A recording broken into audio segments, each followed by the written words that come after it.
اس وقت مسلم لیگ نون کے رہنما حمزہ شہباز لاہور میں میڈیا سے گفتگو کر رہے ہیں۔ عمران نیازی کی پیشی اس قوم کے سامنے نہیں ہوگی، تمام سیاسی جماعتیں اب چین سے نہیں بیٹھیں گی، اس کو حساب دینا ہوگا اذیتناک مہنگائی میں مبتلا کرنے کا، اس کو حساب دینا ہوگا عوام کے بچوں کو بھوک میں مبتلا کرنے کا، اس کو حساب دینا ہوگا قوم کو جھوٹے وعدے کرنے کا۔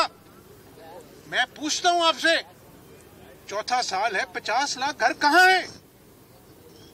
میں آج پھر کہوں گا کہ یہ شخص جو ریاست مدینہ کا دعوے دار بنا پھرتا ہے، اس کو شرم نہیں آتی کہ اپنا بنی گالا کا محل جو ہے وہ چند لاکھ میں ریگولرائز کرا دے اور غریب کی جھونپڑی اس لیے گر جائے کہ وہ ناجائز تجاوزات ہیں؟ کیا بنی گالا کا محل جو ہے اس کے ناجائز تجاوزات کے لیے الگ قانون ہے؟ اور پھر کہتا ہے کہ سب کے لیے ایک پاکستان ہے۔ یہ جھوٹا آدمی ہے، اس کا محاسبہ کرنا ہوگا۔ بنی گالا کے پہاڑوں پہ بیٹھ کر اس کو غریب کی پریشانی، غریب کے دکھ محسوس نہیں ہوتے؟ تو میں آپ کو گزارش کر رہا ہوں، اللہ تعالیٰ سے ڈر کر مسلم لیگ نون نے اس ملک کو اندھیروں سے نکالا، 12,000 میگا واٹ بجلی پیدا کی 5 سالوں میں، خدا کے فضل و کرم سے اس ملک کو ایٹمی قوت بنایا۔ یہ پاکستان آج اپنے دشمنوں کی آنکھوں میں آنکھیں ڈال کر دیکھ سکتا ہے، کسی کو جرأت نہیں کہ پاکستان پر حملہ کر سکے۔ ہم نے ضرب عزم سے، ہماری پولیس نے، ہمارے فوجیوں نے، ہمارے رینجرز نے ضرب عزم سے اس ملک کو امن کا گہوارہ بنایا۔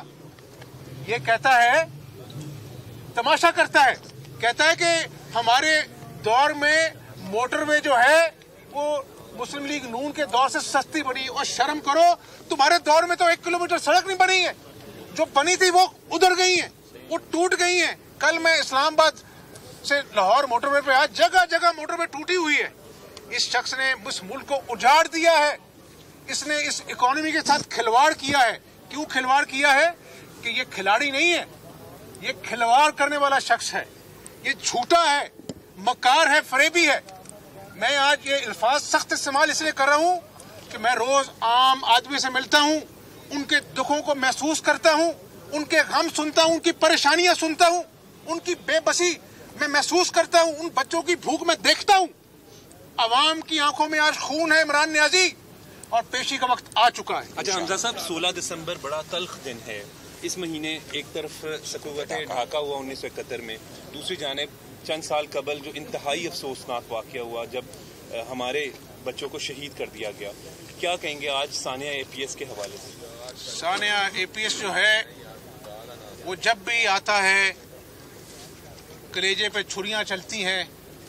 آپ بھی بچوں والے ہیں، ہم بھی بچے والوں ہیں، اور وہ بچے قوم کے بچے تھے، ہمارے ماتھے کا جھومر تھے، وہ اس قوم کا فخر تھے۔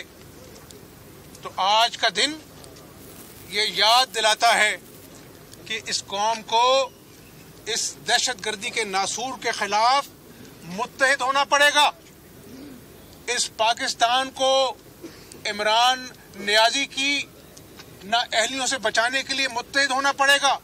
مجھے آپ یہ بتا دیں، اپنے دل پہ ہاتھ رکھ کے میں قوم سے پوچھتا ہوں کہ جب قائد حزب اختلاف، تمام پارلیمانی لیڈر کسی اہم داخلی امور پر پارلیمنٹ میں بیٹھتے ہیں، فوج کا سربراہ آتا ہے، یہ ملک کا جو وزیر اعظم ہے یہ وہاں پہ موجود نہیں ہوتا، یہ غائب ہو جاتا ہے، یہ پتری گلی سے نکل جاتا ہے۔